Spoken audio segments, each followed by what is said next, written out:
bersyukur Bapa, Engkau memelihara kami sempurna Tuhan. Sampai hari ini kami melihat kebaikan-Mu, kami mengecap anugerah-Mu Tuhan Yesus selalu baru, setiap pagi bahkan tidak pernah berubah Tuhan, tidak pernah berkesudahan Bapa. Nama-Mu yang kami sembah Tuhan, Engkau yang kami tinggikan di tempat ini, kami percaya Engkau ada bersama-sama dengan kami Tuhan. Dan Engkau Tuhan Yesus menjadi Raja di atas kami. We praise you God.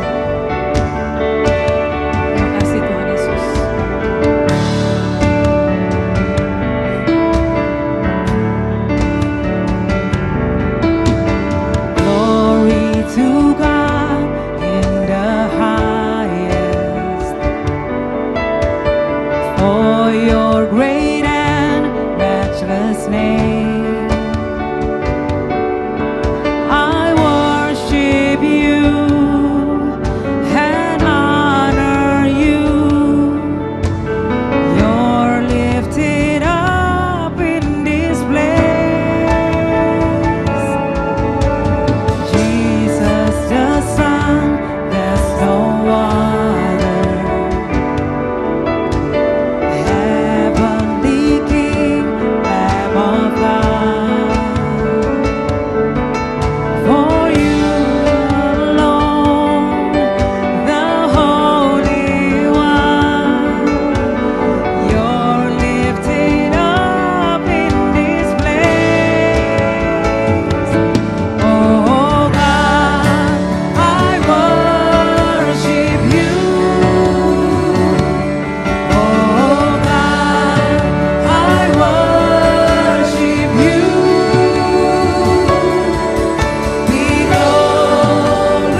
Syukur Tuhan Yesus.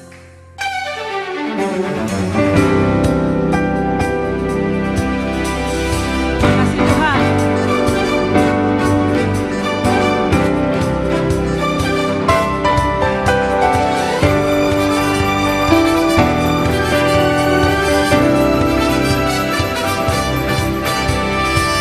Aku datang ya Tuhan, untuk penuhi panggilan, menjadi saksi iman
kabar? Ya, kita ada di bulan November ya.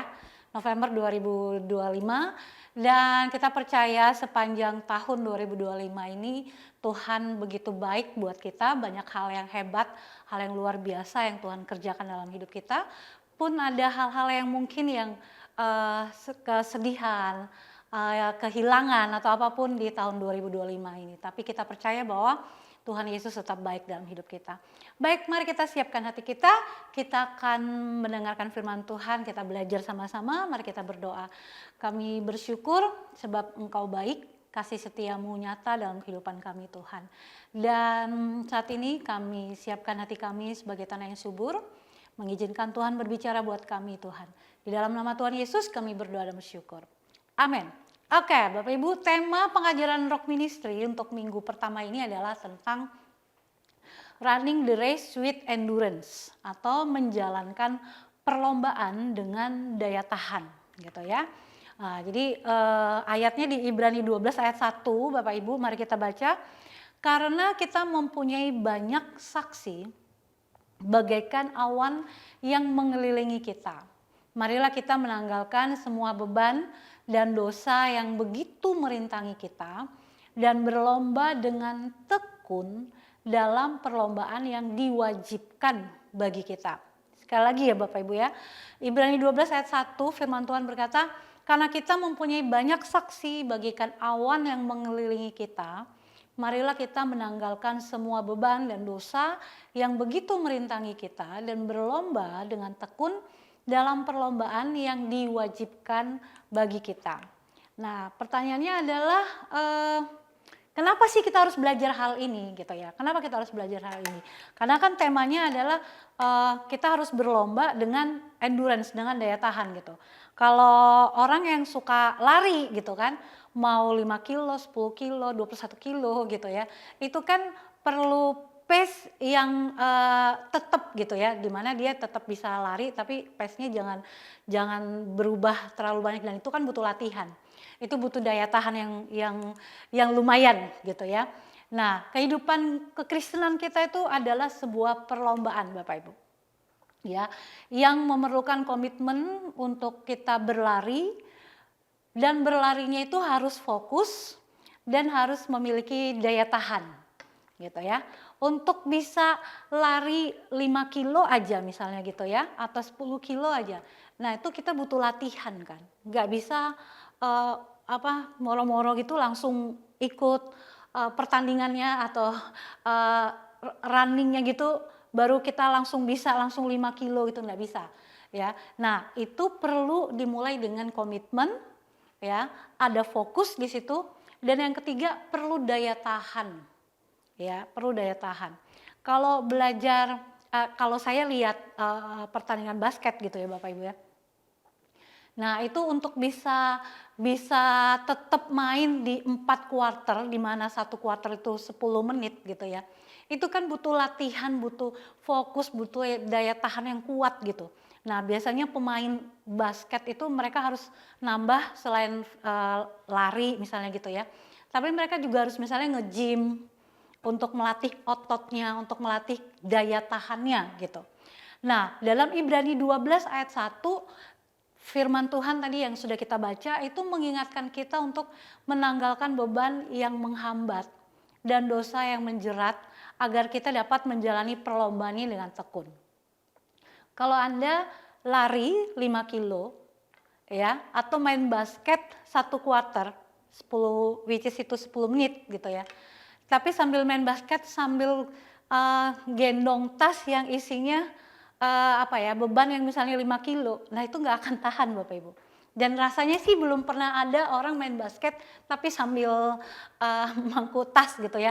Atau orang lari tapi sambil bawa tas gitu, ada bebannya gitu. Nah, itu nggak bisa gitu ya. Nah, kenapa penting sih ya? Beban dalam kehidupan kita itu seperti dosa atau kekhawatiran gitu ya, atau hubungan-hubungan yang nggak sehat ya, toxic relationship gitu ya, atau seringkali itu menghambat pertumbuhan rohani kita. dan melemahkan langkah kita gitu ya. Kayak ada kita lari itu tapi bawa tas ransel di punggung kita yang isinya bisa bebannya itu bisa 5 kilo gitu. Anggap di tas ransel itu kita isi beras yang 5 kilo gitu Bapak Ibu. Ya. Nah, perlombaan yang kita jalankan dalam kehidupan kekristenan kita ini Bapak Ibu, itu bukan hanya tentang bagaimana kita mulai, tetapi bagaimana kita menyelesaikannya dengan setia hingga akhir kita. Ya, memang masa hidup kita Alkitab bilang 70 tahun. Kalau kuat 80 gitu. Walaupun sekarang ini semakin ke sini sedikit yang bisa mencapai usia 70 atau 80 gitu ya. Nah, jadi sekali lagi, perlombaan itu bukan tentang bagaimana kita mulai, tapi kita harus menyelesaikannya dengan setia hingga akhir kita. Ya, kan lagi rame running ini ya Bapak Ibu ya. Kalau mau mencapai misalnya kita ikut yang 21 kilo untuk dapat medali tulisannya finisher atau kaos tulisannya finisher gitu ya. Kan nggak mungkin dia nggak menyelesaikan sampai 5, 10 atau 21 kilo itu gitu ya. Nah, fokus utama kita itu adalah bagaimana kita menyelesaikan perlombaan yang telah Tuhan tetapkan dan dengan mata, dengan pandangan kita yang kita tujukan kepada Yesus sebagai teladan utama kita. Ya, nah sekarang kenapa sih itu penting gitu ya untuk menjalankan perlombaan dengan daya tahan itu penting yang harus kita pelajari. Yang pertama singkirkan segala beban. Nah ayat Ibrani 12 ayat 1 tadi bilang gini, marilah kita menanggalkan semua beban dan dosa yang begitu merintangi kita. Bapak Ibu nggak ada pelari yang serius akan membebani dirinya dengan hal-hal yang menghalanginya saat berlari. Tadi saya sudah bilang, ya nggak ada. Dia kalau bawa tas itu pasti tas yang cuman isi paling botol kecil gitu kan untuk siapa tahu haus tengah jalan gitu. Nah nggak ada yang bawa beban gitu. Nah beban dalam kehidupan orang Kristen, dalam kehidupan kekristenan itu adalah apapun yang menghambat langkah kita. Meskipun mungkin tidak berdosa secara langsung. Ya. Nah, beban ini bisa misalnya dosa yang menjerat, ya. Dosa seringkali itu menjadi perangkap yang menghambat kita untuk sepenuhnya mengikuti Tuhan. Ya. Ada bagian Alkitab saya lupa ayatnya bilang, tapi yang menjadi penghambat antara aku dan kamu itu adalah dosa gitu. Untuk dapat melihat Tuhan itu harus butuh kekudusan. Dosa nggak bisa bercampur dengan kekudusan Bapak Ibu.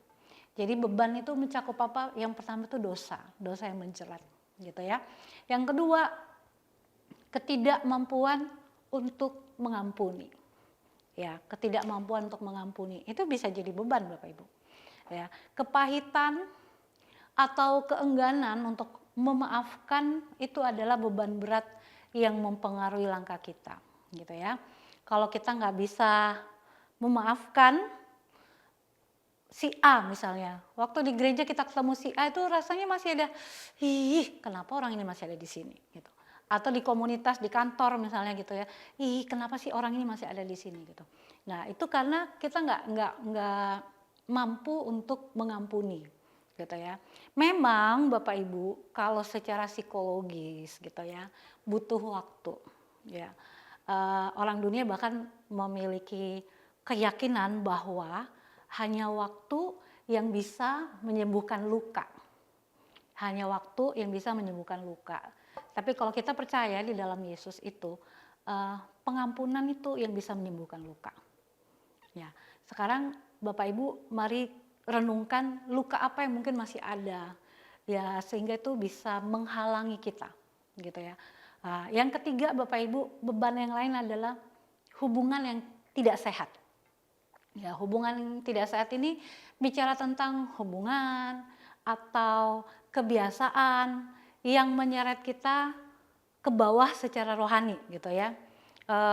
Hubungan atau kebiasaan. Dulu biasanya baca Alkitab pagi gitu. Waktu belum kerja. Tapi begitu keterima kerja di mana eh, pekerjaan itu tanggung jawabnya dan rutinitasnya sangat menyita waktu gitu ya. Akhirnya eh, disiplin rohani yang pernah dilakukan akhirnya kehilang gitu ya. Kehilang dengan kebiasaan baru yang sedang kita bangun lagi menyesuaikan di kantor atau apapun yang kita lakukan gitu. Nah, hubungan yang nggak sehat itu juga bicara tentang bagaimana hubungan kita dengan orang lain, bagaimana hubungan kita dengan Tuhan gitu. Ya, ada kebiasaan-kebiasaan yang tidak baik yang terus-menerus kita lakukan gitu kan. Nah, itu bisa jadi beban Bapak Ibu. Nah, yang kedua Bapak Ibu, kalau tadi yang pertama singkirkan segala beban, tapi yang kedua berlari dengan tekun. Masih di ayat yang sama, Ibrani 12 ayat 1, dan marilah kita berlari dengan tekun. Ya, perlombaan iman itu bukanlah lari cepat, Bapak Ibu. Tapi perlombaan iman itu merupakan sebuah maraton, ya, yang membutuhkan daya tahan dan kesetiaan. Itu seperti ibaratnya maraton. Gitu. Bukan lari cepat, kalau lari cepat kan ya berapa aja gitu. Tapi kalau maraton itu kan lama ya, lama, dan itu butuh daya tahan, itu butuh kesetiaan, itu butuh ketekunan gitu. Nah, ketekunan itulah kunci untuk kita tetap bisa bertahan hingga akhir, bahkan di tengah tantangan. Siapa bilang bahwa kalau kita ikut Yesus nggak ada masalah, nggak ada tantangan, nggak ada pergumulan. Justru dengan mengikut Yesus, waktu kita menghadapi tantangan, waktu kita menghadapi pergumulan, respon kita itu beda. Gitu ya, respon kita itu beda. Harusnya itu yang menjadi perbedaan antara orang yang mengikut Yesus dengan sungguh-sungguh dan memiliki keyakinan yang penuh kepada firman Tuhan. Nah, fokus utama kita itu Kristus, pasti ya, yang telah menyelesaikan perlombaannya dengan sempurna. Apa itu? Di kayu salib. Ya, bahkan Yesus itu rela mati untuk menebus dosa kita sampai di kayu salib. Nah, sekarang pertanyaannya adalah bagaimana sih caranya supaya kita bisa berlari dengan tekun, supaya kita bisa menyingkirkan segala beban gitu ya. Nah, yang pertama Bapak Ibu, menanggalkan segala beban dan dosa. Sebenarnya hari ini itu kita hanya mengulik satu ayat itu aja. Dan poinnya ada di ayat itu, Ibrani 12 ayat 1 itu. Ya. Nah, bagaimana caranya supaya kita bisa mengikuti perlombaan, memiliki daya tahan gitu ya. Nah, menanggalkan segala beban dan dosa. Dosa itu adalah pelanggaran terhadap hukum Tuhan dan merusak hubungan dengan Tuhan. Itu dosa. Ya. Bahasa aslinya itu hamartia. Hamartia itu tidak tepat sasaran. Kalau Bapak Ibu main panah gitu ya, kan ada yang lingkaran-lingkaran itu. Nah, dosa itu kan yang lingkaran di tengahnya itu. Nah, itu harus kena tepat sasaran di situ. Kalau dia misalnya miring ke sana, ke sebelah kanan gitu ya, nggak masuk di lingkaran yang besar itu gitu. Nah, itu udah tidak tepat sasaran gitu. Nah, itu dosa gitu. Jadi pelanggaran terhadap hukum Tuhan dan merusak hubungan kita dengan Tuhan. Tapi beban itu adalah hal-hal yang membuat hidup kita terasa tertekan dan mengganggu pertumbuhan iman kita. Seperti misalnya khawatir, cemas gitu ya, takut gitu. Itu kurang lebih gitu. Tapi kalau saya belajar Bapak Ibu untuk membedakan mana cemas, mana takut gitu ya. Takut itu biasanya objeknya itu jelas. Tapi kalau cemas, nah itu objeknya itu kadang-kadang nggak jelas gitu, kadang-kadang nggak jelas. Contoh takut itu misalnya takut kegelapan, takut ketinggian, takut pada ruangan sempit, ya, takut pada binatang kayak semacam serangga-serangga gitu. Nah itu takut, objeknya itu ada gitu. Nah istilahnya itu kayak fobia gitu kan. Nah tapi kalau cemas itu sesuatu yang objeknya itu tidak jelas gitu, sesuatu yang objeknya tidak jelas. Nah itu misalnya kalau kita mau presentasi gitu ya, kita bisa gemeteran, detak jantung berdetak dengan sangat cepat, tidak seperti biasanya, keringat dingin gitu ya. Nah, itu cemas gitu. Atau mual-mual, diare, pokoknya sesuatu yang psikosomatis sifatnya seperti itu. Nah, itu beban gitu ya. Itu beban. Nah, kemudian apa? Masa lalu yang belum selesai. Belum memaafkan masa lalu gitu ya. Apalagi kesedihan, kesedihan akibat kehilangan mungkin gitu ya. Nah, itu beban. Jadi kalau dosa itu sudah fix, itu pelanggaran gitu ya. Tapi kalau beban itu hal-hal yang membuat kita merasa tertekan dan mengganggu pertumbuhan iman kita. Itu namanya beban. Nah, gimana caranya untuk kita menanggalkan segala beban dan dosa? Bapak Ibu, evaluasi hidup kita. Evaluasi, introspeksi. Ya, mari kita meluangkan waktu untuk kita bertanya kepada diri sendiri, apakah ada beban atau dosa yang menghalangi langkah iman saya, gitu ya. Nah, selain evaluasi, tapi berdoalah untuk kita memohon kekuatan dari Tuhan. Minta Tuhan untuk menunjukkan dosa dan beban yang harus dilepaskan.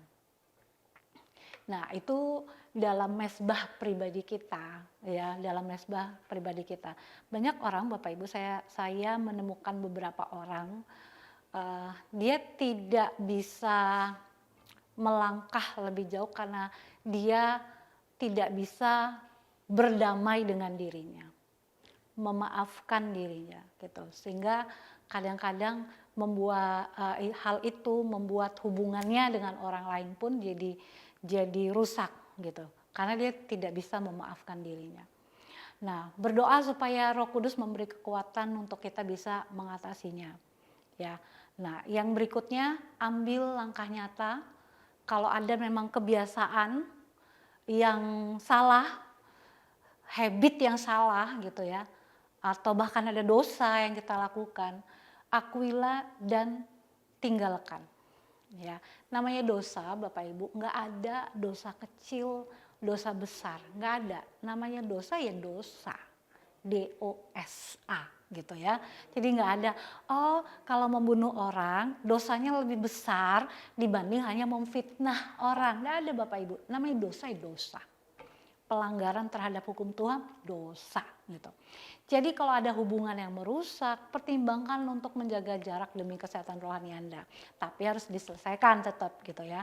Ya, Terus yang kedua, Bapak Ibu, kalau yang tadi kan yang pertama itu menanggalkan segala beban dan dosa, ya. Yang kedua, bagaimana caranya adalah berlari dengan tekun. Berlari dengan tekun. Ini bicara tentang apa, Bapak Ibu? Mari fokus pada Yesus, ya. Fokus pada Yesus. Kita harus bisa melihat Yesus itu sebagai pemimpin dan penyempurna iman kita. Dia teladan iman yang luar biasa, gitu. Manusia mungkin bisa mengecewakan, gembala komsel, bahkan gembala Anda bisa mengecewakan, tapi Yesus tidak akan pernah mengecewakan kita. Jadi fokuslah pada Yesus. Nah, fokus ini membuat kita bisa tetap berjalan di jalur yang benar, Bapak Ibu. Ya. Nah, selain fokus sama Yesus, bagaimana kita bisa berlari dengan tekun adalah mengandalkan kuasa Roh Kudus. Ya, itu sudah pasti gitu. Jadi, dan ketekunan itu bukanlah hasil usaha manusia, Bapak Ibu. Ketekunan itu adalah karya Roh Kudus yang bekerja dalam hidup kita. Dalam Galatia 5 ayat 22 sampai 23 itu bicara tentang buah roh. Itu ya salah satunya. Nah, yang kedua adalah yang ketiga adalah bangun kebiasaan rohani. Ya, miliki saat teduh. Kebiasaan rohani ini bicara soal disiplin rohani ya, Bapak Ibu. Nah, miliki waktu teduh, kemudian doa, baca firman Tuhan setiap hari, bahkan ketika kita merasa tidak ingin melakukannya. Artinya gini, kadang-kadang kalau kita baca Alkitab, apalagi kalau kita buka, kalau sudah mau selesai tahun ini udah lewat sih. Tapi misalnya kitab imamat yang ukuran bait suci gitu ya, atau ini memperanakan ini gitu ya. Kadang kita males membacanya gitu. Tapi baca aja gitu. Nah, itu tadi yang saya bilang bahwa baca firman Tuhan setiap hari walaupun kadang kita merasa tidak ingin untuk melakukannya gitu. ya. Tapi disiplin rohani itu penting. Disiplin rohani itu penting. Jadi enggak balik lagi baca firman Tuhan. Lakukanlah hal-hal rohani itu dengan setia, dengan disiplin. Kalau kita melakukan membuat kebiasaan atau budaya yang baru, Bapak Ibu, biasanya kan kita harus memulainya selama 21 hari non-stop tanpa bolong.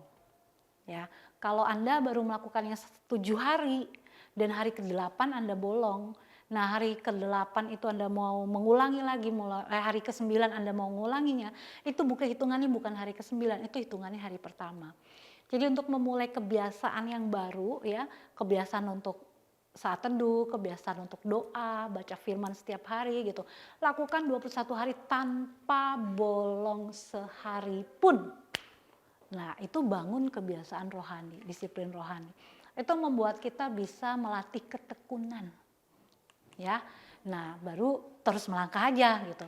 Jangan pernah menyerah. Bahkan ketika kita menghadapi kesulitan atau kelelahan, ya. Tuhan itu memberi kekuatan kepada yang lelah. Amin. Ya, nah, simpulannya Bapak Ibu, hari ini kita belajar apa sih? Kehidupan kekristenan itu adalah panggilan untuk kita terus melangkah dengan fokus kepada Tuhan. Ya, apakah ada beban atau apakah ada dosa yang perlu kita lepaskan dari kehidupan kita hari ini? Nah, itu pertanyaannya hanya kita yang bisa menjawab, gitu ya. Pendeta, gembala komsel, bahkan pasanganmu nggak bisa jawab. Itu hanya kita sendiri dengan Tuhan. Nah, maukah kita berdoa meminta Tuhan untuk menunjukkan hal-hal tersebut dan memberi kekuatan untuk bisa mengatasinya, gitu Bapak Ibu. Jadi dalam mesbah Anda datang sama Tuhan, Tuhan berikan saya kekuatan untuk bisa, misalnya saya mengampuni diri saya untuk keputusan yang pernah saya buat gitu. Nah, itu dalam mesbah gitu. Berlarilah dengan tekun Bapak Ibu dalam perlombaan iman yang sedang kita jalani hari-hari ini, dan tetaplah fokus pada Yesus. Yesus itu teladan kita, Yesus itu penyempurna iman kita. Dan mari kita terus melangkah hingga kita menyelesaikan perlombaan yang telah Tuhan tetapkan bagi kita, sampai kalau kita sudah dipanggil pulang sama Tuhan, berarti pekerjaan kita di dunia ini sudah selesai. Gitu Bapak Ibu. Ya, itu firman Tuhan yang bisa kita renungkan pagi hari ini. Mari kita membangun iman kita dengan ketekunan, tinggalkan segala beban dan dosa. Kita harus berlari dengan tekun, milikilah daya tahan yang kuat dalam perlombaan iman sampai selesai. Jangan di tengah jalan Anda berhenti Bapak Ibu. Karena Anda merasa bahwa aduh saya udah capek, kok Tuhan kayaknya nggak jawab doa saya, atau kok Tuhan kayaknya saya sudah melayani, saya sudah kasih perpuluhan, saya sudah aktif di komsel gitu, tapi kenapa kok masalah ini kayaknya nggak selesai gitu. Ya, hanya karena kita sudah melayani bukan berarti masalah tidak datang gitu kepada kita ya Bapak Ibu. Tapi justru kalau kita menghadapi masalah di tengah-tengah pelayanan kita gitu ya, tengah-tengah kita melayani Tuhan, justru membuat respon kita harusnya berbeda dalam menghadapi setiap masalah yang kita hadapi hari-hari ini. Oke, mari kita berdoa Bapak Ibu. Kami bersyukur untuk firman-Mu hari ini Tuhan. Firman-Mu mengajarkan kepada kami untuk kami bisa berlomba dengan tekun sampai akhir, memiliki daya tahan rohani yang kuat Tuhan. Karena kami belajar untuk melatih diri kami melalui saat teduh, melalui doa, melalui pembacaan firman Tuhan setiap hari, melalui kegiatan-kegiatan rohani yang kami lakukan, komsel, ibadah raya Tuhan. Biar kiranya Tuhan Engkau yang menolong kami, Roh Kudus memampukan kami untuk bisa melewati pertandingan iman ini sehingga kami bisa mencapai garis akhir. Terpujilah Engkau Tuhan. Kami memberkati untuk Indonesia, kami lepaskan shalom Indonesia, damai sejahtera Tuhan ada atas Indonesia, roh takut akan Tuhan kami lepaskan atas Indonesia. Presiden, wakil presiden diberikan hikmat, setiap keputusan yang diambil biarlah Tuhan Engkau sendiri yang menuntun. Kami memberkati Balikpapan, dalam damai sejahtera Tuhan yang sempurna, anugerah Tuhan ada atas Balikpapan, wali kota, wakil wali kota bekerja dengan penuh kesungguhan, dan kami juga memberkati untuk pembangunan Rock Gateway Tuhan. Terbangun dalam kasih karunia Tuhan, tanda ajaib menyertai pembangunannya, bahkan selesai dalam waktunya Tuhan. Terima kasih Bapa, kami bersyukur, kami akan memberikan persembahan sebagai ekspresi cinta kami kepadamu Tuhan, bukan karena Tuhan kekurangan, tapi sebagai tanda kasih bahwa kami mengasihi Tuhan. Kami selesai ibadah kami pada hari ini Tuhan, kehendak Tuhan buat kita menjadi kepala dan bukan ekor, diberkati waktu keluar, waktu masuk, apa saja yang kita buat dengan kedua tangan kita akan Tuhan buat berhasil, sehat, dan beruntung. Terimalah berkat Tuhan turun atas Bapak Ibu, Tuhan memberkati engkau dan melindungi engkau. Tuhan menyinari engkau dengan wajahnya, memberi engkau kasih karunia. Tuhan hadapkan wajahnya kepadamu dan memberi shalom dan sejahtera, berlimpah dalam pengharapan. Mewarisi bumi, mendapat tempat di bangsa-bangsa atau bungkus sempurna dan kuasa dari Yesus. Dalam nama Yesus yang percaya katakan, amin. Selamat hari Minggu, Tuhan Yesus memberkati.